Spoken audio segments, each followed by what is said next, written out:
le temps de migration, il est en 1 sur Q, parce que vous exercez sur une planète une force en sa masse, proportionnelle à sa masse au carré, mais vous connaissez le principe fondamental de la dynamique, l'accélération, c'est la force fois la masse.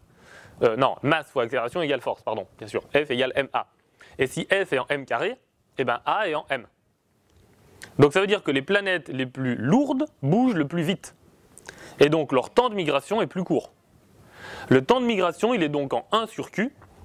Et si on prend le temps associé à cette valeur gamma 0 du couple, on a un temps très court de typiquement 300 000 ans pour la Terre. Et comme Neptune est 15 fois plus massif que la Terre, ça fait de l'ordre de 20 000 ans. C'est critique dans la mesure où Neptune est censée se former dans ce disque avec du gaz là, et donc en 20 000 ans, elle est censée tomber sur le Soleil. C'est un problème, un gros problème, sur lequel il y a beaucoup de gens qui ont travaillé pendant plusieurs années. Pour la Terre, on est relativement serein dans la mesure où, je vous rappelle, tant qu'on était dans le disque de gaz, la Terre n'était pas formée, on n'avait que des objets qui faisaient 1/10 de la masse de la Terre maximum, dans la zone des planètes telluriques. 1/10 de la masse de la Terre, ça fait 3 millions d'années. Tranquille, le gaz a le temps de se dissiper. Donc c'est un problème surtout pour les planètes géantes, ça. Et pour les cœurs des planètes géantes. Parce que même pour Jupiter, avant d'arriver à Jupiter, il faut passer par ces stades-là. Alors, en fait, ce couple est un phénomène très complexe. Il faut calculer non seulement la différence précise entre le couple qui vient du disque de l'onde externe, le couple qui vient de l'onde interne.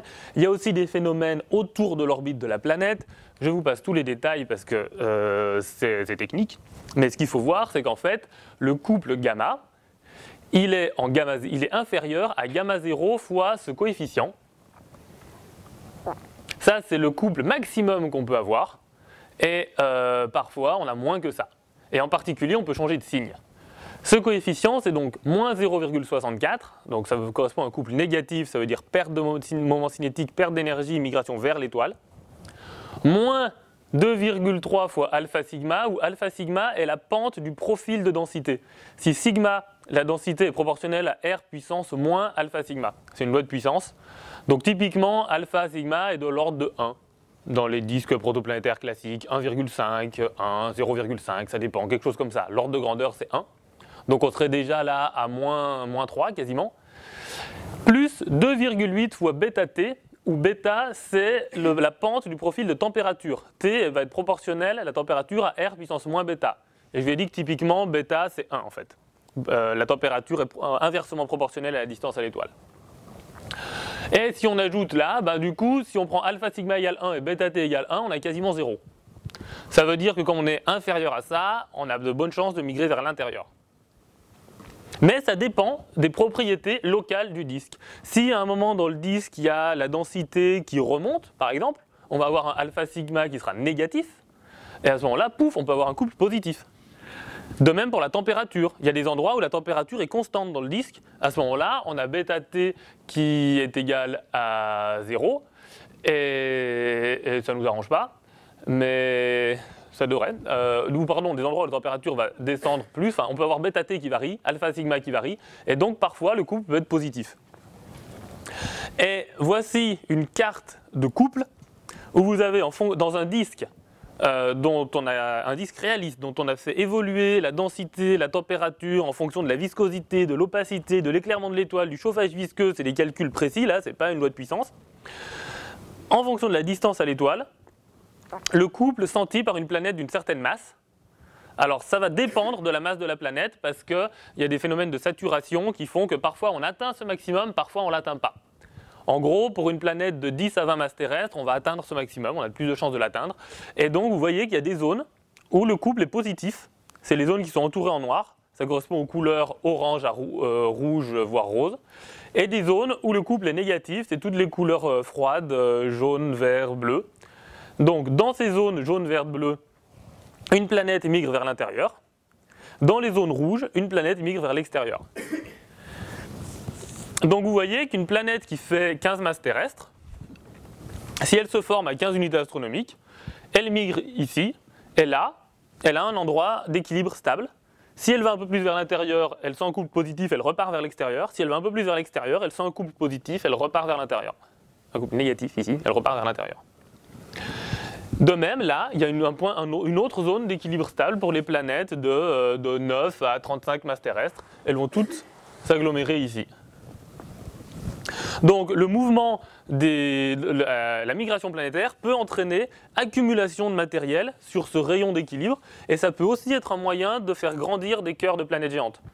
Vous pouvez imaginer des objets qui font 3 à 5 masses terrestres qui vont tous s'agglomérer ici et s'ils sont tous là, ils grandissent, ils vont passer à 10 masses terrestres. Du coup, s'ils passent à 10 masses terrestres, ils vont aller là, mais au moins ils sont stables et on a formé ainsi un cœur de planète géante.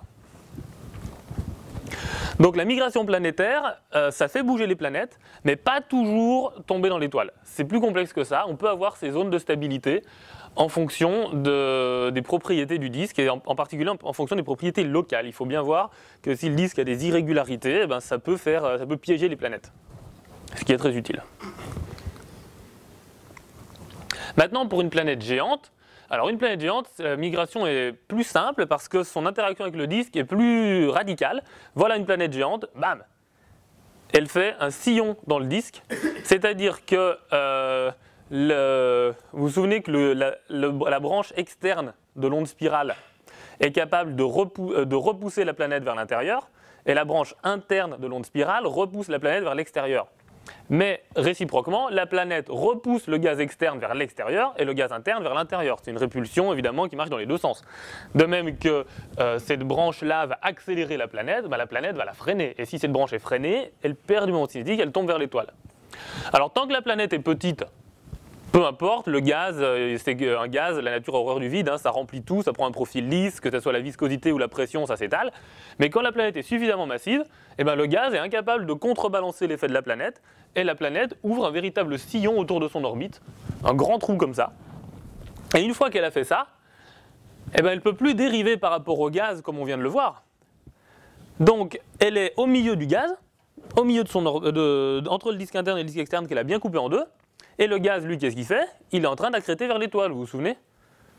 Donc la planète, elle suit le mouvement. Elle est obligée de suivre la lente accrétion du gaz vers l'étoile à mesure que la dérive visqueuse. Et on va appeler ça la migration de type 2. Cette fois-ci, il n'est plus question de regarder les propriétés locales du disque, le calcul de gamma avec alpha sigma, bêta t et tout ça. C'est tout simplement la planète suit le mouvement. Et ça, c'est typiquement ce qui nous amène des Jupiters chauds. Si on revient en arrière, on se rend compte que là, on peut former une planète géante qui va grandir, grandir, grandir. Une fois qu'elle est là, elle est censée partir en migration, c'est la migration, celle-là on l'appelle de type 1, tant qu'il n'y a pas de sillon ouvert, vers l'intérieur, vers l'étoile. Mais très vite, à 40-50 masses terrestres, elle va ouvrir un sillon. Et une fois qu'elle ouvre un sillon, elle est coincée dans l'évolution visqueuse du disque, que l'on voit là. Voilà une planète qui commence avec une petite masse qui va migrer en migration de type 1 vers l'intérieur. Et quand elle grandit, elle grandit, elle grandit, hop, elle ouvre un sillon. À partir de là, elle ralentit parce qu'elle ne fait que suivre le mouvement du gaz. C'est le gaz qui tombe vers l'étoile qui l'entraîne et vous voyez que sa vitesse de migration a ralenti. Typiquement, la planète elle va tomber vers l'étoile au même rythme que le gaz et quand il n'y a plus de gaz, la planète s'arrête près de l'étoile. Donc ça explique assez naturellement la formation des Jupiters chauds qu'on observe, qui étaient si mystérieux. Ils se sont formés loin, probablement au niveau du rayon de convergence qu'on vient de voir, mais même sans ça, on sait qu'ils sont censés se former au-delà de la ligne des glaces. Et après, une fois qu'ils ont ouvert un sillon, ils sont entraînés par le disque, qui se rapproche de l'étoile, et eux se rapprochent de l'étoile, et puis après, il n'y a plus assez de masse dans le disque pour pousser la planète, l'étoile photo-évapore tout ça, et on se retrouve avec un Jupiter chaud. Donc cet ingrédient de la migration planétaire est absolument indispensable pour comprendre la grande variété des systèmes qu'on observe au niveau des exoplanètes, notamment les Jupiters chauds. C'est ça qui a relancé la mode de la migration planétaire, parce qu'il faut savoir que les calculs de migration planétaire étaient disponibles déjà dans les années 80. On savait que théoriquement, si on met une planète dans un disque de gaz, elle migre. Mais personne ne s'en occupait parce que pour le système solaire, on n'en avait pas besoin. On avait la théorie que je vous ai présentée tout à l'heure avant la pause, qui marchait très bien. Et donc on se disait, ça doit être un phénomène négligeable. 1995, première planète qu'on découvre autour d'une étoile de type solaire, c'est un Jupiter chaud. Et là, les gens se sont dit, finalement, la migration planétaire, peut-être bien que ça marche. Et effectivement, il y a eu plein d'études là-dessus, et c'est maintenant un ingrédient clé de la formation des planètes. Voilà. Mais notre Jupiter à nous n'est pas devenu chaud. Ça reste le problème. Enfin, le problème, heureusement. Mais on voudrait bien comprendre pourquoi. Parce que normalement, Jupiter aurait dû ouvrir un sillon comme ça, migrer vers le Soleil, et on devrait avoir Jupiter à l'intérieur de l'orbite de Mercure. Quelque part, heureusement, parce que vous imaginez bien que si Jupiter passait par ici, il ferait du dégât dans tous les embryons de protoplanètes qu'on avait là. On ne serait peut-être pas là pour en discuter. Alors pourquoi Jupiter n'a-t-il pas chu vers le Soleil? Voilà pourquoi. Parce que parfois on peut avoir deux planètes à la fois dans le disque, et elles peuvent se trouver dans ce qu'on appelle une résonance. C'est-à-dire si leurs deux périodes orbitales ont une commensurabilité facile. Par exemple, 3 fois la période de la planète A est égale à 2 fois la période de la planète B. Ça fait qu'à chaque fois que la planète A a fait 3 tours, la planète B a fait 2 tours et elle se retrouve exactement dans la même configuration et ça recommence. L'animation que vous voyez là, qui était si longue à charger, c'est le cas d'une résonance 2-1. Si vous regardez bien, la planète à l'intérieur fait exactement 2 tours pendant que la planète à l'extérieur fait 1 tour et ça recommence. Donc elles sont toujours dans la même configuration. Ces phénomènes de résonance sont importants parce que ça permet aux planètes de se perturber l'une l'autre toujours au même point sur leur orbite. Donc les perturbations vont s'accumuler. C'est-à-dire que si vous avez prenons la planète externe là, elle croise la planète interne toujours au même endroit sur son orbite, c'était là. Et donc là, elle reçoit une petite perturbation qui va l'éjecter, dévie un peu son orbite. Et ces perturbations s'accumulent toujours dans le même sens, au même endroit sur son orbite. Donc son excentricité peut augmenter comme ça. Alors que s'il n'y avait pas cette commensurabilité, elle recevrait une petite perturbation dans un sens, et puis ailleurs sur son orbite, aux prochaines rencontres avec l'autre planète, elle reçoit une perturbation à nouveau, mais qui cette fois-ci peut-être l'éloigne au moment où elle veut se rapprocher du Soleil, etc. Donc ces perturbations s'accumulent de manière pas constructive. Elle aura une orbite un peu perturbée, mais rien de grave. S'il y a une résonance, elles peuvent très efficacement se perturber l'une l'autre et ainsi échanger du moment cinétique l'une avec l'autre. L'effet particulier de la résonance, c'est que si vous essayez de les rapprocher, ces deux planètes, elles vont se repousser. Elles sont capables de se maintenir à distance. La résonance leur permet d'échanger suffisamment de moments cinétiques pour que si on pousse sur la planète externe, elles prennent du moment cinétique à la planète interne et ainsi elle est moins poussée, la planète interne recule un petit peu et elle garde la résonance. La commensurabilité, c'est quelque chose qui est très très dur à enlever quand on a deux planètes comme ça dans une configuration résonante. Alors du coup, qu'est-ce qui se passe si on a deux planètes dans une configuration résonante? Imaginez deux planètes géantes, chacune dans son sillon. Bon, elles migrent en parallèle. Le disque avance vers l'étoile, il emmène les deux planètes avec lui, l'une à la suite de l'autre. Il n'y a aucun problème. Mais maintenant, si on a deux planètes dans le même sillon, la planète interne est repoussée vers l'extérieur par le disque interne, la planète externe est repoussée vers l'intérieur par le disque externe, donc elles s'approchent l'une de l'autre, et à un moment, bing, elles entrent en résonance. Si elles entrent en résonance, elles ne s'approchent plus. Et donc elles se comportent comme un seul objet à l'intérieur du sillon, et c'est cette paire de planètes en résonance qui migre désormais. Comme un seul objet, c'est une paire de planètes en résonance dans le sillon qui doit migrer. Ça, jusque-là, tout va bien, on a juste deux planètes qui migrent à la place de une. Vous allez me dire, et alors? Quelle est la différence? La différence, c'est quand ces deux planètes n'ont pas la même masse. Par exemple, vous avez une grosse Jupiter à l'intérieur et une petite Saturne à l'extérieur. Si c'est le cas, vous voyez ici les flèches blanches ont changé de taille parce que la force de répulsion entre le disque interne et Jupiter est plus grande que la force de répulsion entre Saturne et le disque externe puisque cette force est proportionnelle à la masse de la planète au carré. Donc notre objet paire de planètes là, qui est au centre, il sent une très grosse force du disque interne qui le repousse vers l'extérieur et une petite force du disque interne qui le repousse vers l'intérieur, du disque externe qui le repousse vers l'intérieur. Vous devinez ce qui va se passer? Il doit partir vers l'extérieur. Alors que le gaz, lui, va vers l'intérieur, la somme des forces senties par notre paire de planètes la pousse vers l'extérieur. Donc il va y avoir du gaz qui va devoir traverser le sillon, et on se retrouve comme ça avec nos deux planètes qui vont vers l'extérieur alors que le gaz continue d'accréter vers l'intérieur.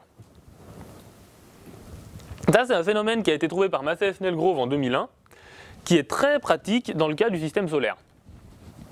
Parce que dans le système solaire, on a précisément Jupiter qui est très massive et Saturne qui est 3 fois moins massive à peu près. Alors ce phénomène dépend de plein de paramètres également, selon la température et l'échelle de hauteur, le rapport d'aspect H sur R du disque, vous vous souvenez le rapport d'aspect du disque. Saturne va ouvrir un sillon plus ou moins profond, donc sentir une force plus ou moins grande. Donc il y a certaines circonstances dans lesquelles la paire Jupiter-Saturne va quand même migrer un peu vers l'intérieur, mais pas très vite. Si le disque est très épais, par exemple, ce sera le cas.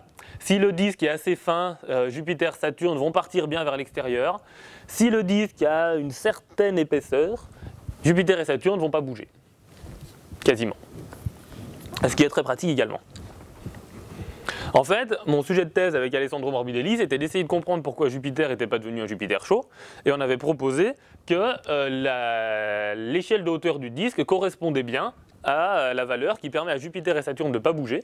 Donc l'idée qu'on avait, naïvement, c'était que Jupiter s'était formé au-delà de la ligne des glaces, vers 5 unités astronomiques. Saturne s'était formé juste après ou quasiment en même temps. Et pof, elles n'avaient pas bougé. Ce qui permettait de ne pas détruire la ceinture d'astéroïdes, de ne pas casser tout ce qu'on connaît dans le système solaire. Et on était très contents. Et quelques années plus tard, mon propre directeur de thèse a dit que tout ça c'était faux et a proposé un nouveau scénario qui s'appelle le Grand TAC. Alors dans le Grand TAC, on a le scénario suivant. Le cœur de Jupiter se forme, sans doute au rayon d'équilibre dont je vous parlais, pour la migration pour les petites planètes. Jupiter devient une géante gazeuse, et alors Jupiter ouvre un sillon et commence sa migration de type 2 dans un sillon, toute seule, vers l'intérieur. Donc Jupiter part de 4, 6 unités astronomiques, selon où était ce rayon de convergence, où était la ligne des glaces, et se rapproche dangereusement du Soleil, jusqu'à 1,5 unités astronomiques. Et là, Saturne le rattrape. Il faut imaginer que Saturne s'est formé dès que Jupiter s'est barré. Jupiter a laissé la place au niveau du rayon de convergence, une nouvelle planète géante a pu s'y former. Et comme le disque a eu le temps d'évoluer, la carte de migration était différente. Et on peut envisager que Saturne ait été relâché en migration de type 1 plus rapidement que Jupiter et donc a pu rattraper Jupiter, aller plus vite, suivre le même chemin que Jupiter mais en allant plus vite. Et donc rattraper Jupiter jusqu'à rentrer en résonance. Et là, quand Saturne rattrape Jupiter et rentre en résonance, Jupiter n'est plus tout seul dans son sillon. Il est avec Saturne derrière, qui vire le disque externe, mais qui est trop faible par rapport à Jupiter, qui sent très fortement le disque interne. Donc Jupiter fait demi-tour, hop, vire de bord. Virer de bord en anglais c'est tout tac, c'est pour ça que ce scénario s'appelle le grand tac. C'est Jupiter qui allait droit vers le Soleil et qui hop, vire de bord parce que Saturne arrive derrière. Et la paire de planètes repart vers l'extérieur. Et en fait, il est probable que le rapport d'aspect dans le disque interne était plus faible que dans la partie externe du système solaire. Et donc, près du Soleil, à 1,5 unité astronomique, Jupiter, Saturne allaient assez vite vers l'extérieur. Et plus on s'éloigne, moins elles vont vite, voire elles finissent par s'arrêter. Genre vers 5 unités astronomiques pour Jupiter et 8 pour Saturne, c'est un bon endroit pour elles pour s'arrêter. Ça nous convient bien. Alors ce scénario, pourquoi on pense à ça? Pourquoi on pense à 1,5 unité astronomique? Ben voilà les conséquences du Grand TAC sur le disque de planétésimaux que je vous avais montré au tout début. Vous vous souvenez, le premier film, on avait ces planétésimaux rouges, puis jaunes, puis bleus, et on avait laissé tout évoluer. Là on a quelque chose d'à peu près similaire. Avec des planétésimaux rouges à l'intérieur de 3 unités astronomiques, quelques embryons, là les gros ronds, une cinquantaine d'embryons d'un dixième de masse terrestre, Jupiter qui se forme vers 3-4 UA, Saturne, Uranus, Neptune, et des planétésimaux bleus ou bleu foncé qui se sont formés au-delà de la ligne de glace. Et on laisse évoluer tout ça. On fait migrer Jupiter vers l'intérieur. Évidemment, quand vous êtes un planétésimal de 10 km et que vous avez Jupiter qui passe à côté de vous, vous avez un effet de fronde gravitationnelle qui vous envoie sur une orbite très excentrique. Vous allez vous balader, vous allez changer de rayon d'orbite, vous pouvez partir n'importe où dans ce diagramme demi-grand axe excentricité. Et donc le résultat, c'est que toute cette zone-là est vidée par le passage de Jupiter, qui a envoyé des rouges là derrière. Il en a poussé pas mal devant. Il y en a qui rentrent en résonance avec Jupiter quand Jupiter avance, et donc qui sont poussés en résonance avec Jupiter. Et vous voyez ces colonnes-là, c'est des résonances avec Jupiter. Et on voit qu'il y a des bleus aussi que Jupiter a éjectés, qui sont allés vers l'intérieur. Et quand Saturne arrive, Jupiter et Saturne repartent vers l'extérieur, et on voit que le disque des planétésimaux et des embryons qu'on avait ici dans la zone des planètes telluriques a été tronqué à une unité astronomique. Vous vous souvenez, vous avez parlé d'un disque tronqué à une unité astronomique qui nous arrangeait bien. Ben voilà, là on l'a. Jupiter et Saturne reculent, éjectent encore des planétésimaux bleus et rouges dans tous les sens. Uranus et Neptune, qui étaient derrière et qui migraient vers l'intérieur, se retrouvent eux-mêmes capturés en résonance avec Saturne. Et au bout de 500 000 ans, dans ce schéma, on a là un disque de planétésimaux tronqué avec quelques embryons. Et dans cette zone, dans la zone pointillée, là, ce qui restera, qui ne croise pas l'orbite des planètes telluriques ni celle de Jupiter, c'est la ceinture d'astéroïdes, dans laquelle on trouve à la fois des rouges et des bleus, c'est-à-dire des objets qui sont formés des deux côtés de la ligne des glaces. Et effectivement, dans la ceinture d'astéroïdes, on trouve des astéroïdes de type spectral S et de type spectral C, entre autres. Certains sont secs et d'autres ont un peu de glace. Et pour expliquer la présence des deux à la fois, avec les secs grosso modo plus près du Soleil et les glacés grosso modo plus loin mais qui se mélangent un petit peu, c'est pas facile.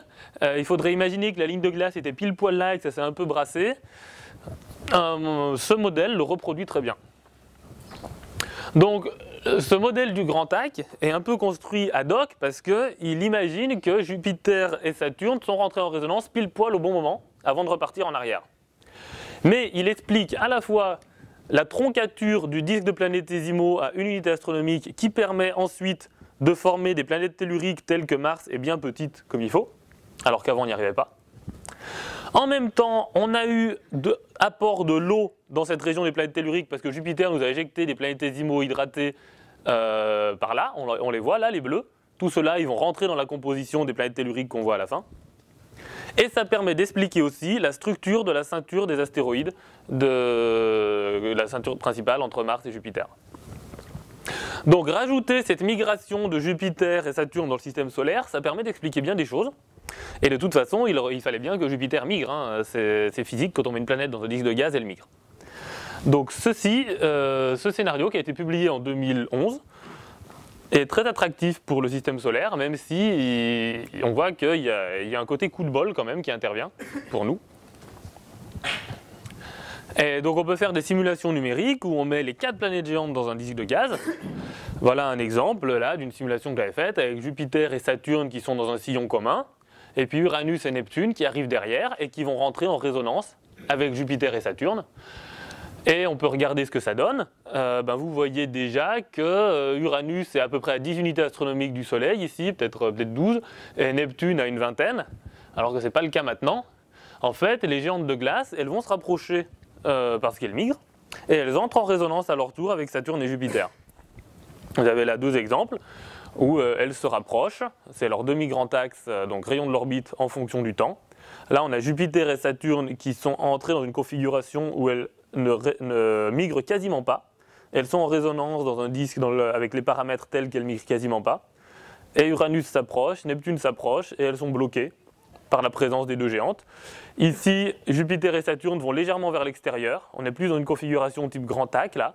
Et Uranus qui arrive, tac, entre en résonance avec Saturne et se retrouve ici à faire 2 tours autour du Soleil quand Saturne en fait pile poil 3. Ce qui fait que Uranus voudrait se rapprocher du Soleil, elle est poussée par le gaz, mais comme tous les 2 tours, Uranus reçoit une petite pichenette de Saturne toujours dans le même sens, et ça la remet légèrement vers l'extérieur, pendant que Saturne est repoussé un tout petit peu vers l'intérieur, mais la masse de Saturne étant très grande par rapport à celle d'Uranus, ça ne lui fait pas grand-chose. Et Neptune arrive derrière et paf, elle rentre en résonance avec Uranus. Donc ici, Neptune va faire 4 tours autour du Soleil quand Uranus en fait 3. Donc bien que Neptune soit poussée par le gaz vers l'intérieur, elle reçoit régulièrement une pichenette d'Uranus qui lui permet de rester vers l'extérieur. Uranus va perdre un peu de moment cinétique, mais va prendre des pichenettes de Saturne, et donc tout ça va rester comme ça, bien empilé, tranquillement, avec le disque de gaz qui essaye de pousser, mais qui ne peut pas. Grâce à Jupiter, qui est poussé vers l'extérieur par le disque de gaz. Et donc, à la fin, dans ces simulations numériques, on se retrouve avec Jupiter, Saturne, Uranus et Neptune dans une configuration très compacte. Elles sont dans moins de 15 unités astronomiques, alors qu'actuellement Uranus est à 19 unités astronomiques du Soleil et Neptune à 30. Mais il n'y a rien à faire. Si vous mettez les 4 planètes géantes du système solaire dans un disque de gaz, dans une simulation numérique, elles vont se rapprocher les unes des autres. Uranus et Neptune vont migrer rapidement vers l'intérieur, Jupiter va migrer lentement parce qu'il ouvre un sillon, et de toute façon, voire même vers l'extérieur, si Saturne arrive. Donc on ne peut pas garder Uranus et Neptune loin, elles vont se rapprocher, et comme elles sont suffisamment massives, elles vont entrer en résonance. Dès que des planètes massives se rapprochent, tac, résonance, échange de moment cinétique, et ça se verrouille comme ça. Et en plus, on a le scénario du grand A qui veut que Jupiter et Saturne aient fait un petit aller-retour en résonance, et une fois qu'elles sont sur le chemin du retour, elles vont parquer Uranus et Neptune dans des résonances également. Donc fatalement, la migration planétaire fait que dans le système solaire, on va se retrouver avec ça. Jupiter, Saturne, Uranus et Neptune sur des orbites quasiment circulaires et coplanaires, alors qu'elles sont très légèrement excentriques actuellement, très légèrement, mais pas zéro. Là, elles ont des excentricités nulles, elles sont strictement circulaires. Elles sont strictement dans le même plan aussi, alors qu'elles ont 1 ou 2 ou 3 degrés d'inclinaison de différence actuellement. Et autour, il va nous rester tous les planétésimaux qui n'ont pas réussi à faire un cœur de planète géante. Ça nous fait une ceinture massive de planétésimaux qui devrait avoir à peu près 35 fois la masse de la Terre. En fait, si on extrapole la densité qu'il y avait dans le disque qui a pu donner naissance à Jupiter, à Saturne, à Uranus et à Neptune, ici, il doit y avoir aussi beaucoup de matériel. Mais comme là, on est dans une région où un tour autour du Soleil prend 200 ans, ça prend du temps avant que 2 interembryons se rencontrent. Et du coup, ils ont mis beaucoup de temps à fusionner, et il reste, une fois que le gaz se dissipe, ils n'ont pas eu le temps de faire un cœur, et ils se retrouvent à l'état d'une ceinture d'astéroïdes, d'une ceinture d'embryons et de planétésimaux, qui fait en tout une 30aine de fois la masse de la Terre, donc il y aura encore de quoi faire 2 planètes géantes là-dedans, mais on n'a pas eu le temps. Donc voilà le scénario de formation du système solaire que je vous propose maintenant. Avant la pause, j'en ai proposé un où les planètes ne bougent pas, tout va bien, c'est super, sauf que maintenant on sait qu'il y a de la migration planétaire. Et alors on voit que la migration planétaire peut nous aider pour les planètes telluriques avec l'aller-retour de Jupiter qui tronque le disque à une unité astronomique, mais pour les planètes géantes, c'est pas vraiment ça, puisque quand le gaz se dissipe, on se retrouve avec ça qui n'est pas du tout le système solaire actuel. Dans le système solaire actuel, on a vu tout à l'heure qu'il y a une ceinture au-delà de Neptune, une ceinture d'astéroïdes, c'est la ceinture de Kuiper, mais elle fait seulement 3% de la masse de la Terre. Pas 30 fois la masse de la Terre. Il y a un facteur 10 000 là. Donc vous allez me dire qu'on a un problème et que tout ça est faux.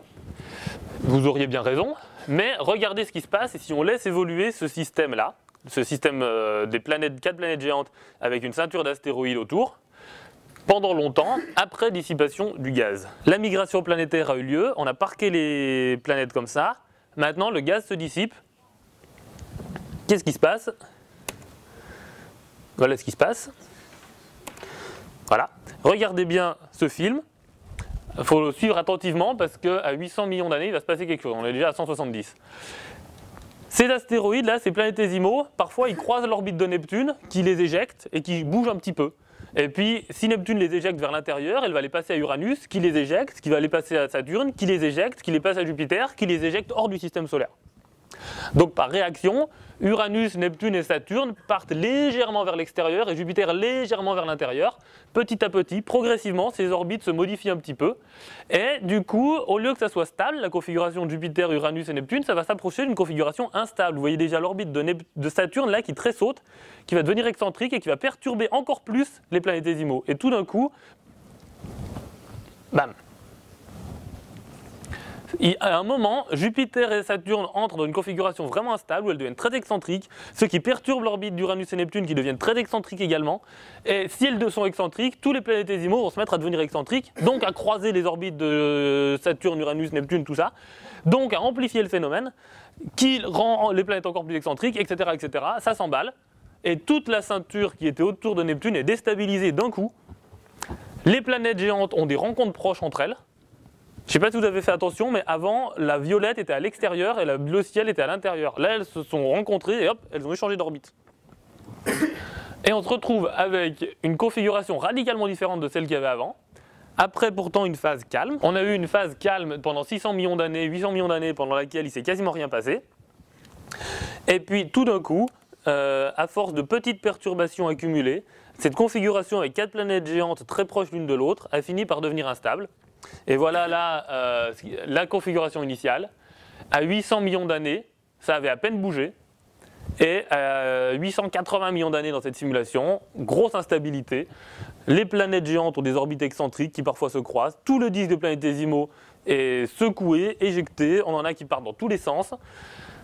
Et ça, si on était là, au centre, une planète tellurique, on s'est déjà formé, hein, parce que la fin de la formation des planètes telluriques, c'est 100 millions d'années. Et ça, c'est 800 millions d'années après la formation des planètes dans cette simulation numérique.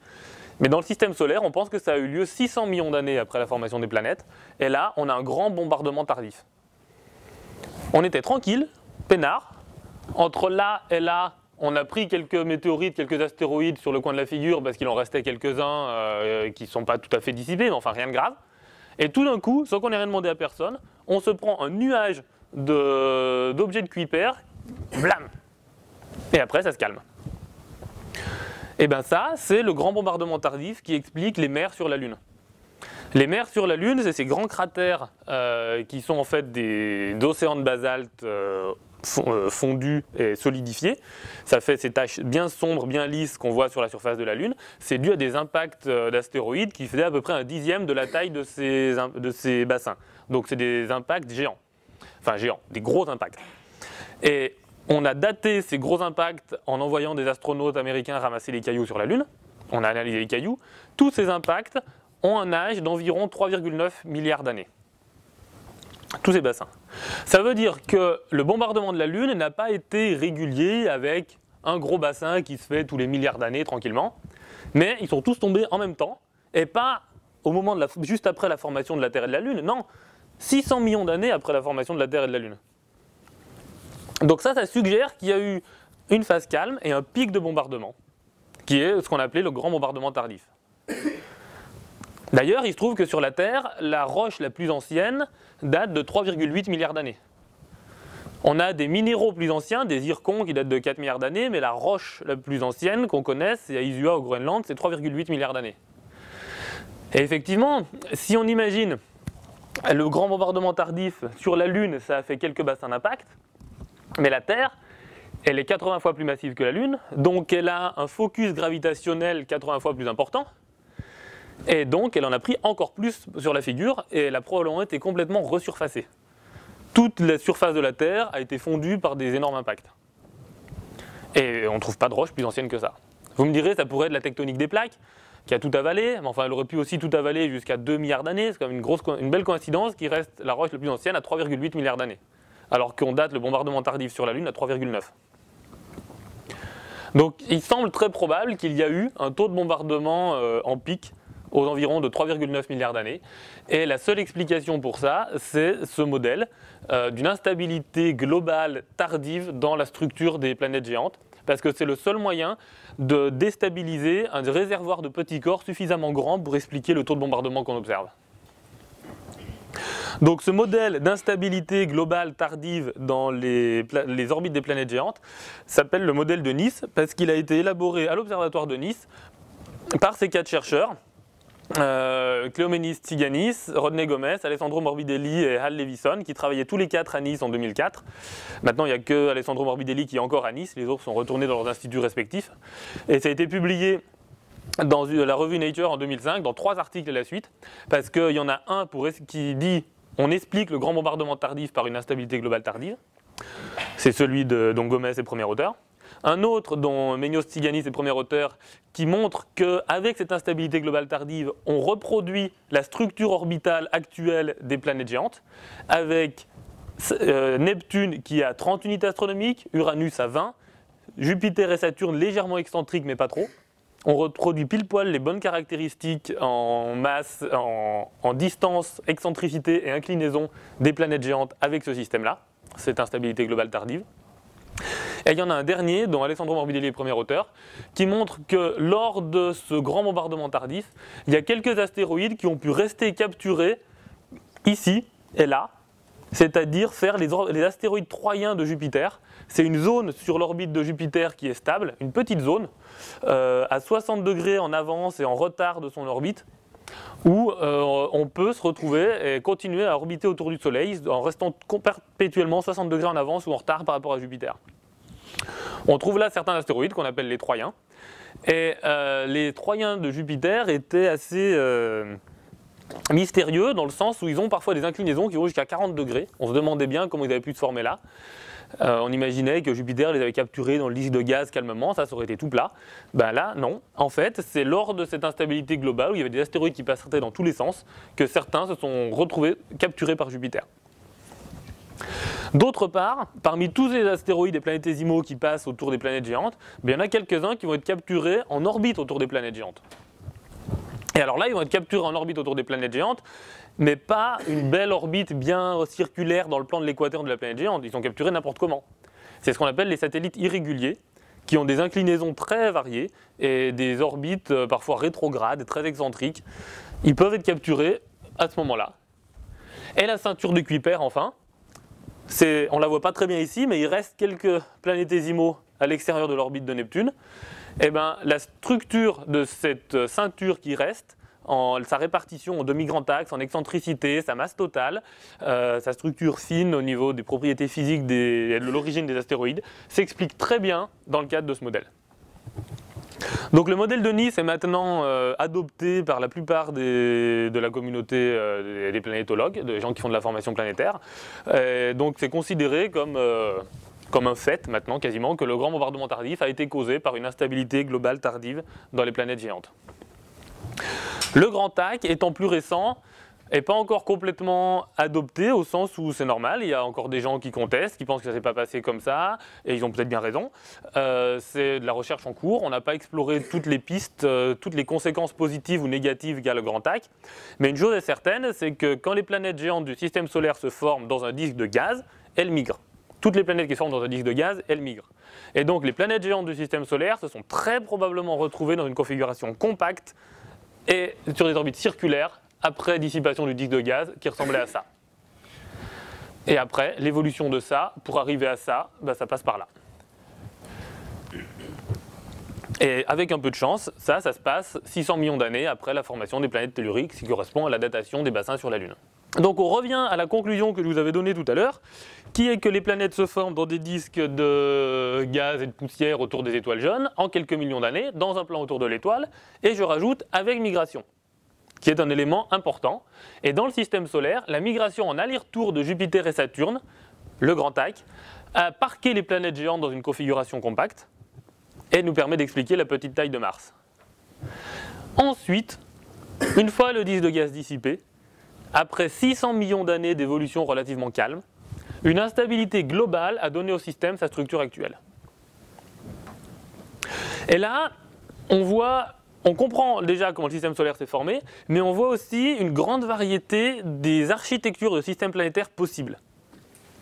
Parce qu'on voit déjà que c'était pas obligé que Jupiter fasse un aller-retour. Si Saturne n'était pas arrivé à temps, ou pas arrivé du tout, Jupiter serait arrivé jusqu'au Soleil et on aurait eu un Jupiter chaud. C'était pas du tout le même système qu'on obtenait. Ensuite, l'instabilité globale, c'était pas évident qu'elle ait lieu.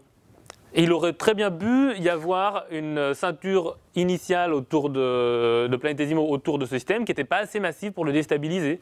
Ou alors le système qui aurait été parqué dans une configuration très stable, robuste, très dure à déstabiliser. Et on n'aurait pas eu de grand bombardement tardif. Donc on peut imaginer beaucoup de points de bifurcation comme ça, qui font qu'il peut y avoir en fait beaucoup d'architectures possibles. Alors que tout à l'heure, juste avant la pause, je vous disais qu'on avait naturellement des petites planètes telluriques sèches, proches de leur étoile, et des planètes géantes formées loin de leur étoile, en fait, c'est pas si simple. Les systèmes évoluent après de manière très dynamique. Vous avez des questions là-dessus ? Vous êtes convaincus que les planètes migrent? C'est cool. J'en viens donc aux exoplanètes et au paradoxe de Fermi.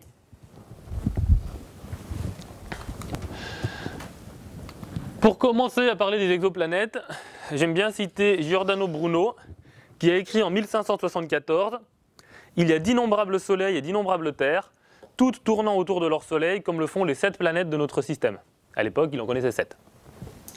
Vous vous rappelez les 7 qu'on connaît. Enfin, les 7 anomalies dans la sphère des fixes. Nous n'en voyons que les soleils parce qu'ils sont les plus grands et les plus lumineux, mais leurs planètes nous restent invisibles parce qu'elles sont petites et peu lumineuses.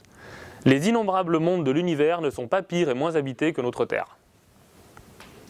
Je trouve que c'est important de citer ça, d'abord parce que pour avoir dit ça, il a été brûlé vif, entre autres. Il avait dit aussi d'autres choses qui déplaisaient à l'Inquisition, mais aussi parce qu'il avait complètement raison il y a 500 ans.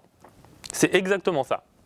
Je viens de vous convaincre que les étoiles se forment entourées d'un disque de gaz et de poussière, que dans les disques de gaz et de poussière, les planètes se forment, et qu'il y en a plein partout. Et effectivement, si on ne les voit pas, c'est parce qu'elles sont impossibles à distinguer, parce qu'elles sont trop petites. En fait, les planètes sont à peu près 1 milliard de fois moins brillantes que leur étoile, en moyenne, 1 milliard. Pour vous donner une idée, c'est comme un verre luisant par rapport à un phare. Et comme elles sont très proches, c'est comme s'il fallait voir un verre luisant posé sur un phare, de loin. De très loin à New York, d'ici. Pour vous donner une idée de l'angle sous lequel il faut arriver à distinguer un truc 1 milliard de fois moins brillant, super près. Donc c'est impossible, évidemment à l'œil nu on n'y arrive pas. Dans certaines circonstances on y arrive. Si l'étoile est particulièrement peu brillante, comme celle-là, qui a une naine brune, et la planète est particulièrement loin de son étoile, comme celle-ci, est très brillante pour le coup, on y arrive. Ça c'est la première image d'une exoplanète qui a été prise par Gaël Chauvin en 2004. On a là une étoile qui fait 80 fois la masse de Jupiter, une planète qui fait 10 ou 13 fois la masse de Jupiter, très loin, on arrive à les distinguer. Sinon, on va éteindre artificiellement l'étoile en utilisant ce qu'on appelle un coronographe, qui est un dispositif optique qui masque la lumière qui vient pile dans l'axe optique pour voir ce qu'il y a aux environs, juste à côté, détaché d'un petit angle. Et par exemple, si on fait ça sur l'étoile Fomalhaut, qui est une étoile assez brillante du ciel, on a caché là l'étoile, mais en fait on a même caché tout ce qui était à l'intérieur de l'orbite de Neptune, qui serait représenté par ce cercle. Donc vous voyez que s'il y avait un système solaire comme le nôtre, on ne le verrait pas, mais on voit qu'il y a un énorme disque de débris autour de Fomalhaut, qui fait 120 unités astronomiques de diamètre, ce qui fait un peu penser à la méga ceinture de Kuiper qu'on avait dans le système solaire il y a bien longtemps, mais en plus grand.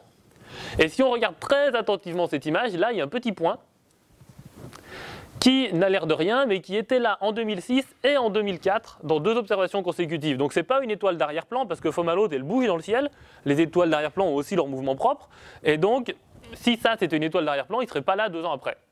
Or non seulement il est là, à la même place, mais en plus il a légèrement bougé par rapport à cette place, comme s'il était en orbite autour de Fomalhaut. Donc ça c'est une autre exoplanète qu'on a vue autour de l'étoile Fomalhaut, qui est à 120 unités astronomiques de son étoile. Et puis, il y a cette observation de l'étoile HR 8799, avec un coronographe très puissant, qui nous a permis de voir pour le coup 1, 2, 3 et 4 planètes à la fois autour de l'étoile. Elles ont des masses de plusieurs fois la masse de Jupiter, comme vous le voyez, et elles sont très loin de leur étoile. Mais celle-là, il y a 14 unités astronomiques. On commence à se rapprocher quand même pas mal de... Voilà, ça pourrait être Neptune, Uranus. Donc, il y a des étoiles, il y a des planètes autour des étoiles. Giordano Bruno avait raison. Elles ne sont pas faciles à voir, mais on peut le faire avec un peu d'effort. À l'heure actuelle, on détecte les exoplanètes avec beaucoup d'autres méthodes indirectes. On ne les voit pas directement, mais on observe différents effets qu'elles ont sur leur étoile. Alors il y en a 2 principaux, c'est le transit, c'est quand l'exoplanète passe devant son étoile, on voit la luminosité de l'étoile qui baisse de quelques pourcents soudainement, puis qui revient à la normale, et périodiquement, touc, une baisse de luminosité de quelques pourcents, repouffe, rebaisse, etc. Bon, là on sait qu'il y a une planète qui tourne autour de l'étoile. Comme on connaît la période, on en déduit le demi-grand axe grâce aux lois de Kepler, vous vous souvenez, donc on sait où est cette planète par rapport à son étoile. Et quand on mesure la profondeur du transit, c'est-à-dire de combien la luminosité de l'étoile diminue, on en déduit le rayon de la planète. C'est très efficace. L'autre méthode classique, c'est la méthode dite des vitesses radiales, qui consiste à voir que l'étoile s'éloigne et se rapproche de nous, s'éloigne et se rapproche de nous, simplement par effet Doppler, par décalage spectral. Et si elle fait ça, on déduit qu'il y a une planète qui induit ce mouvement. De nouveau, on a la période, l'amplitude du mouvement nous donnera la masse cette fois-ci. Donc, peu importe, je ne vais pas vous faire un cours sur la détection des exoplanètes, enfin je pourrais, mais ça prendrait encore 1h30. Je vais en venir au fait qu'il y a plein d'exoplanètes, et ça introduit la formule de Drake, qui a mis des nombres sur une formulation sur le nombre n de civilisations ayant développé une technologie électromagnétique actuellement présente dans notre galaxie. Ce nombre c'est n, il est égal à r fois f fois l, où r est le rythme annuel de formation d'étoiles de type solaire dans la galaxie, environ 1 par an. L, ça va être la durée durant laquelle une civilisation qui a développé une technologie de télécommunication électromagnétique reste détectable, reste vivante, active. Et F, c'est la fraction des étoiles de type solaire de la galaxie qui ont un système planétaire, qui a une vie intelligente, qui a développé des moyens de télécommunication électromagnétique. Pourquoi des moyens de télécommunication électromagnétique? Parce que les moyens de télécommunication de type signaux de fumée ou tam-tam, ça sortira jamais de l'atmosphère de la planète. Donc on ne pourra pas les voir. Le seul truc qui sort de l'atmosphère d'une planète, c'est les ondes électromagnétiques.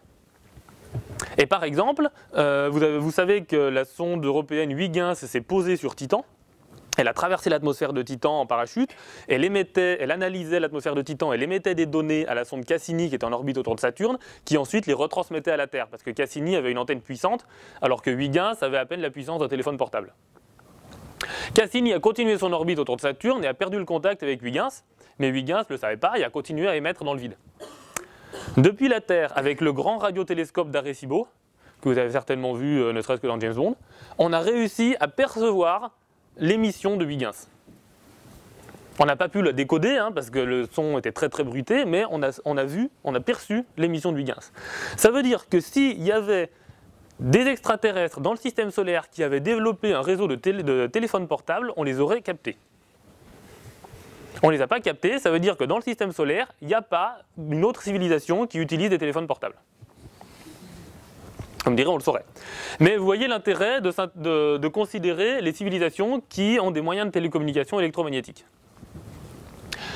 Alors cette fraction F des étoiles de type solaire qui ont un système planétaire, qui a une vie intelligente, qui a développé des moyens de télécommunication électromagnétique, c'est un peu trop compliqué, alors on va le décomposer en F égale Fp fois Nab fois Fv fois Fintel fois Fcom, où c'est la fraction des étoiles qui ont des planètes, le nombre de planètes habitables dans un système planétaire en moyenne, la fraction des planètes habitables sur lesquelles la vie se développe, la fraction des formes de vie qui développent une forme d'intelligence, et la fraction des formes de vie intelligentes qui développent des moyens de télécommunication électromagnétique.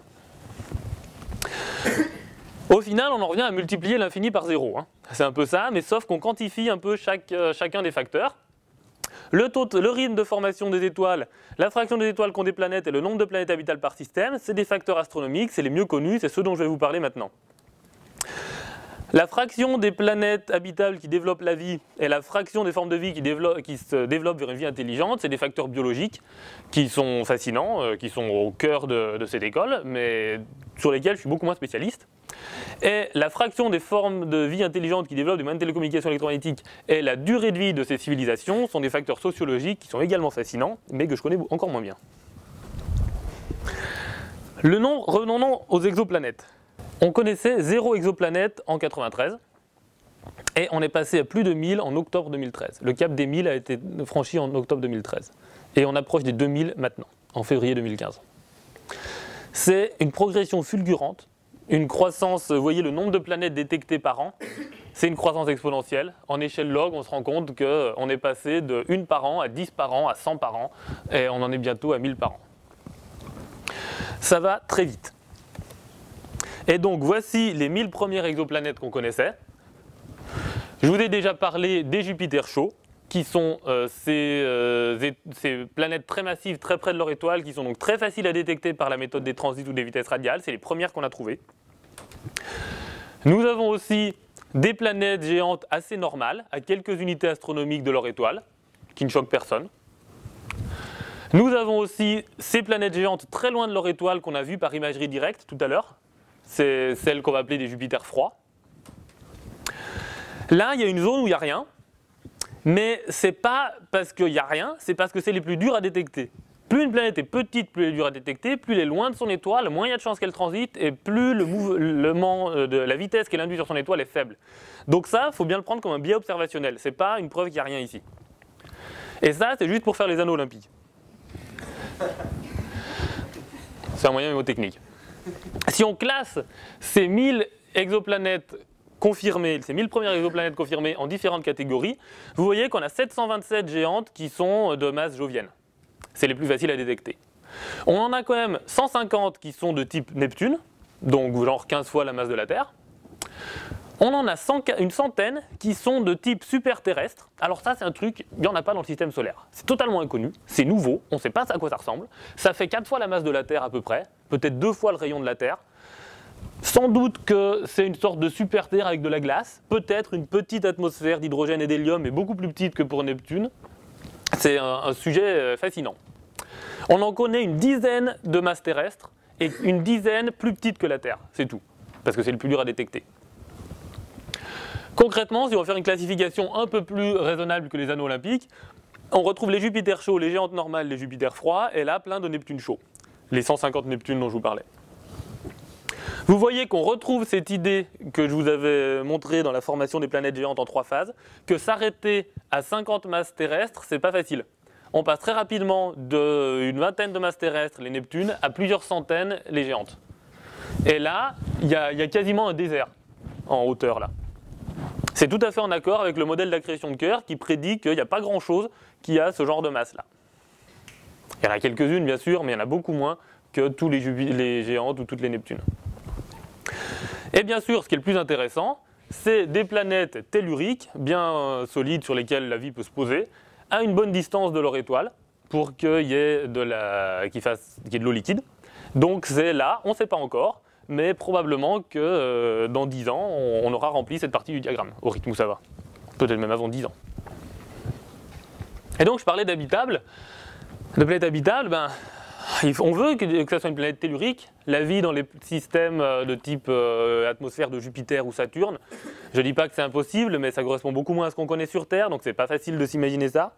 On veut une planète tellurique, de type terrestre, pas gazeuse. Et il faut qu'il fasse ni trop froid ni trop chaud, parce qu'on veut de l'eau liquide. Si on cherche la vie telle qu'on la connaît sur Terre, l'eau liquide, c'est indispensable. Et ça paraît une bonne idée, parce que l'eau, c'est une molécule très abondante dans l'univers, qui a de bonnes propriétés de solvant pour transporter des minéraux d'un endroit à un autre, etc. Ça paraît raisonnable de chercher une vie à base d'eau, même s'il n'y a pas que... on pourrait imaginer d'autres choses. Et donc, ni trop près, ni trop loin de l'étoile, avec une bonne température. Par exemple, vous voyez là, Porquerolles, c'est très très habitable, alors que Mars, c'est un peu aride et un peu sec. On peut bien entendu amplifier, raffiner ce concept, mais globalement, on va parler de la zone habitable autour d'une étoile. C'est la zone qui apparaît ici en vert, qui correspond à la distance à l'étoile où la température permet l'eau liquide à la surface d'une planète tellurique. Vous vous souvenez que la température est grosso modo en 1 sur la distance à l'étoile, dans le disque de gaz. Elle est en 1 sur la racine de la distance à l'étoile quand il n'y a pas de gaz. Et donc, ici il fait trop chaud, là il fait trop froid. Là, on pourrait avoir de l'eau liquide. Le système Kepler-47 est représenté ici avec l'étoile Kepler-47, les planètes Kepler-47b et Kepler-47c. Donc vous voyez que Kepler-47c tombe pile poil dans la zone habitable.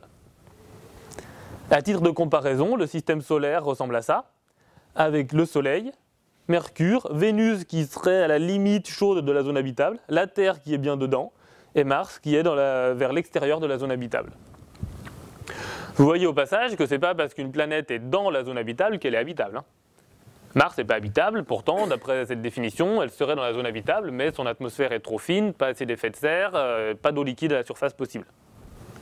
La Lune est dans la zone habitable, mais elle n'est pas habitable. Par contre, la Terre est dans la zone habitable, elle est habitable.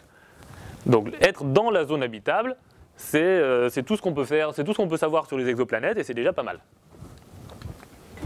Voici un autre schéma de la zone habitable, où cette fois-ci, c'est la zone en bleu, et elle est représentée, donc c'est la distance à l'étoile en fonction de la masse de l'étoile. Parce que plus une étoile est massive, plus elle est chaude, et donc plus la zone habitable va se trouver loin. Au niveau du système solaire, la zone habitable est vers une unité astronomique, On retrouve la Terre au milieu, Mars dedans un peu à l'extérieur, Vénus à la limite, Jupiter trop loin. Mais autour de l'étoile Gliese 581, qui fait 30% de la masse du Soleil, la zone habitable elle est vers 1/10 d'unité astronomique. Et l'étoile Gliese 581 a 4 planètes, B, C, D, E, dont C et D sont au bord interne et externe de la zone habitable. Donc potentiellement, elle serait dans la zone habitable, elle aussi. Alors on peut ajouter des conditions pour qu'une planète soit habitable. On peut vouloir de la tectonique des plaques pour qu'il y ait un cycle du carbone, qui est très important pour avoir un climat stable. Un climat stable permet à la vie d'évoluer tranquillement sans qu'il y ait des extinctions massives tous les millions d'années. D'ailleurs, on ne veut pas trop de bombardements météoritiques. Si on avait un bombardement, une chute d'astéroïdes de type de celui qui a tué les dinosaures tous les 60 millions d'années, on ne serait pas là pour en parler. On veut un champ magnétique pour nous protéger des particules chargées venant du Soleil qui sont assez nocives. Voilà, on peut discuter longtemps des planètes, des concepts d'habitabilité qu'on veut, des conditions dans lesquelles la vie se développe, mais a priori, ça c'est bien pour un développement qui permet l'apparition d'une vie intelligente.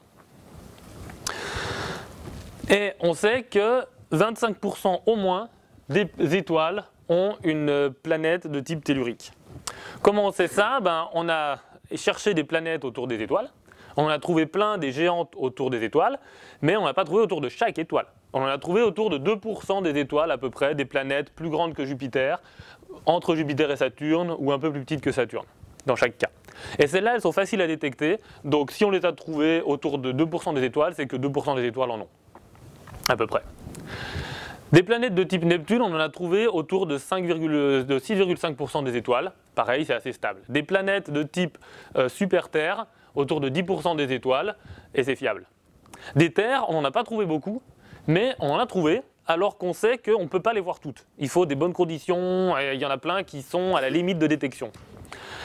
Donc, vu ce qu'on a trouvé par rapport à ce qu'on a cherché, on peut estimer de manière assez raisonnable qu'il y a 23% à peu près des étoiles qui ont une planète de l'ordre de la masse de la Terre.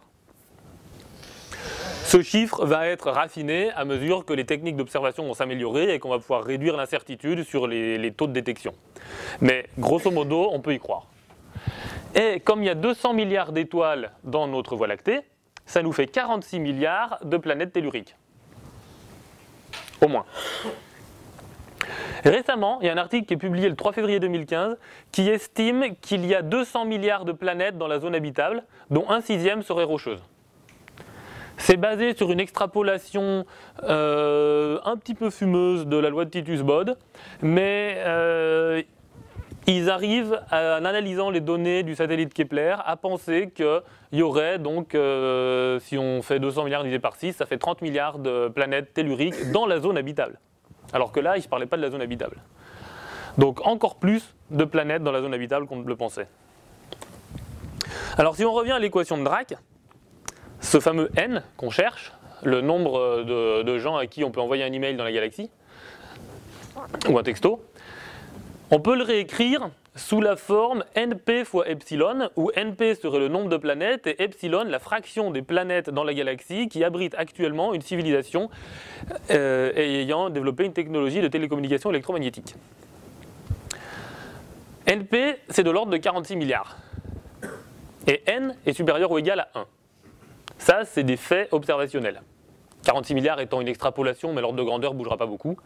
Et n supérieur ou égal à 1, c'est nous. Personnellement, j'en déduis que epsilon est plus grand que 1 sur 46 milliards, qui fait 0,0000000000022. Epsilon, c'est n'importe quoi entre 0 et 1, mais c'est plus que ça. Du coup, c'est pas impossible que ce soit 0,00000000005. Ce qui nous ferait le produit np fois epsilon supérieur à 2. Vous voyez poindre le problème. Ça paraît peu probable que la vie intelligente ne soit apparue qu'une seule fois.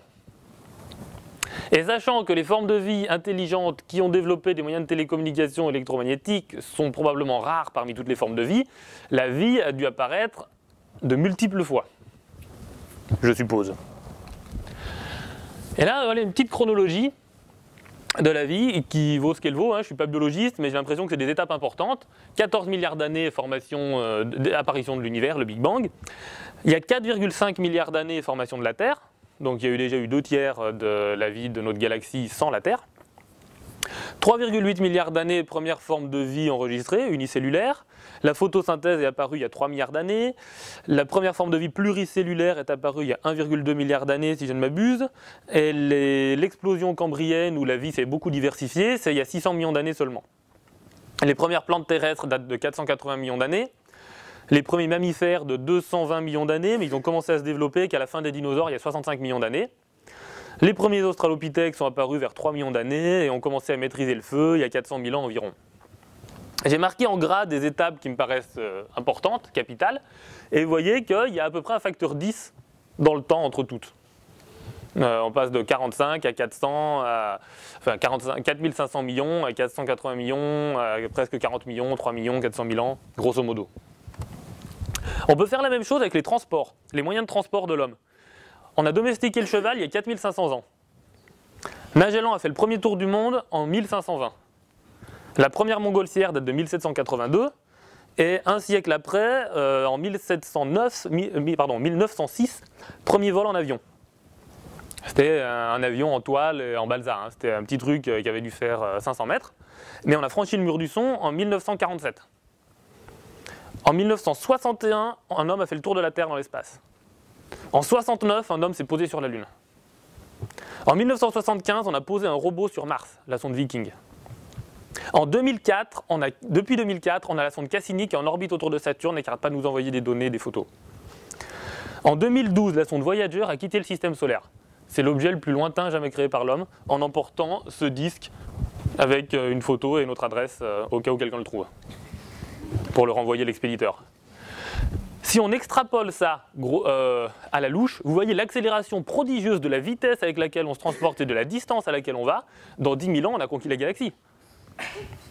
Si on continue à ce rythme, c'est évident que la conquête de la galaxie va se faire à l'échelle de l'univers en un claquement de doigts. Ça ne va pas prendre 1 milliard d'années là, hein, au rythme où on va. Alors du coup, pourquoi parmi ces 46 milliards de planètes terrestres, il n'y en aurait pas une qui a, mettons, 10 000 ans d'avance sur nous? Parce que je disais 10 000 ans pour qu'on conquiert la galaxie. Il suffirait qu'elle se soit formée il y a 4500,01 millions d'années, au lieu de 4500. Ils auraient dû venir avant. Il n'y a pas de raison qu'on soit les premiers. Où sont-ils? Parce qu'ils ne sont pas là. C'est ça le paradoxe de Fermi. Il doit y avoir une faille dans ce raisonnement. Alors une solution a été proposée par le grand philosophe Bill Watterson, en la personne de Calvin qui discute avec Hobbes, et qui, voyant ces détritus accumulés à côté de la souche d'un bel arbre, dit « Des fois, je me dis que la preuve qu'il y a des êtres intelligents ailleurs que sur Terre est qu'ils n'ont pas essayé de nous contacter. » C'est une possibilité. Plus concrètement, à mon humble avis, la faille dans le raisonnement, c'est qu'un développement exponentiel tel qu'on l'a vu, cette accélération exponentielle de tout, du développement de la vie, de la vitesse de nos transports, etc., c'est pas possible indéfiniment. Déjà, il y a des limites physiques qui sont infranchissables. La vitesse de la lumière, on ne peut pas la dépasser. On parlait du mur du son. Le mur du son, c'est une limite technologique. C'était difficile de faire voler un avion plus vite que le son, mais rien ne l'empêchait physiquement. D'ailleurs, maintenant, on y arrive. La vitesse de la lumière, c'est une limite physique. À moins qu'on ait fait des grosses erreurs dans notre compréhension du monde, c'est toujours possible, mais la théorie actuellement en vigueur de la relativité générale qui est confirmée, etc., dit qu'on ne peut pas aller plus vite que la vitesse de la lumière. Donc on ne pourra pas aller de l'autre côté de la Voie lactée en 10 000 ans. Il faut au moins 100 000 ans à la vitesse de la lumière. Alors ok, on remplace 10 000 ans par 1 million d'années, si vous voulez, dans mon raisonnement, ça revient au même. Mais aussi, les ressources sont limitées. En fait, quelqu'un dont j'ai malheureusement oublié le nom a calculé qu'avec une croissance de 2% par an, ce qui est ce dont on rêve tous, on épuise la Terre en quelques siècles seulement. Et on épuise les ressources dans tout l'univers observable en 5000 à 6000 ans. Parce que c'est exponentiel. C'est le coût du nénuphar qui double de surface tous les jours sur sa mare. Au bout de 29 jours, il couvre la moitié de la mare. Au bout de combien de temps a-t-il recouvert toute la mare? 30 jours. Faut pas attendre plus longtemps que ça s'il double de surface à chaque fois. Et si vous lui donnez encore un mois, il recouvre la planète. Donc en fait, en force de consommer des ressources comme ça et de dépenser de l'énergie, on va griller notre système, notre propre Terre. Et du coup, concrètement, ça nous amène au fameux L, qui est peut-être pas si grand, pas très grand. On sait que L, c'est au moins 100 ans, parce qu'on émet des ondes radio depuis 100 ans, mais peut-être que c'est pas plus que ça. On a failli s'autodétruire pendant la guerre froide à au moins 3 reprises. On est passé très près d'une guerre nucléaire entre Américains et Russes. Ce qui aurait fait pas mal diminuer le développement de nos émissions d'ondes radio, je pense. Et il y a une récente étude qui a été financée en partie par la NASA, d'ailleurs, qui avait fait un peu de bruit, qui s'appelait HANDI, et qui a étudié la fin des civilisations, historiquement, que ce soit les Mayas, les Romains, les Égyptiens, les Mésopotamiens, toutes les fins de civilisation, pour savoir un peu qu'est-ce qui amène à une fin de civilisation. Et ils ont trouvé 3 points communs: inégalité, épuisement des ressources, changement climatique. À chaque fois que ces facteurs apparaissent, on a généralement une fin de civilisation. Je pense que vous êtes bien conscient du fait qu'on est en plein dedans. Tous les 3, on les a là, bien. Bien. Les 1% les plus riches du monde possèdent la moitié de la richesse, je crois, si je me souviens bien, c'est sorti récemment aussi ce chiffre. Les ressources, on arrive au pic du pétrole, il y a beaucoup de minéraux qui vont aussi manquer bientôt. Le changement climatique aussi, on est en plein dedans, il suffit de voir le recul des glaciers. Et donc, ceux qui avaient fait cette étude sur la fin des civilisations avaient conclu qu'on risquait bien de disparaître, et concluaient que si ces scénarios paraissent difficiles à éviter, ils mettent en avant la nécessité urgente de réduire les inégalités économiques afin d'assurer une distribution plus juste des ressources et de réduire considérablement la consommation de ressources en s'appuyant sur les ressources renouvelables, moins intensives et sur une croissance moindre de la population. Alors, conclusion. C'est peut-être ça la solution au paradoxe de Fermi, c'est que quand les civilisations dites intelligentes se développent, en fait, leur développement leur coupe l'herbe sous le pied, à cause de l'épuisement des ressources notamment, et elles sont incapables d'aller au-delà de, mettons, leur premier satellite naturel, et conquérir l'univers demanderait trop de ressources, ce serait impossible. Donc finalement, en ayant la tête dans les étoiles, on retombe sur Terre. On a beau connaître plus de 1000 exoplanètes, on se rend compte qu'on ferait mieux de protéger la nôtre et de tout faire pour bien y vivre ensemble, parce que notre civilisation pourrait bien s'éteindre prochainement. Le paradoxe de Fermi doit nous mettre la puce à l'oreille, et cette étude récente me semble présenter des arguments convaincants en ce sens. Donc voilà, je conclus en vous remettant cette conclusion, qui semble être plus un message politique ou philosophique qu'autre chose, mais qui, à mon avis, est quasiment démontré par les théories de formation planétaire, les découvertes des exoplanètes et le paradoxe de Fermi. Je vous remercie pour votre attention et je prends toutes les questions.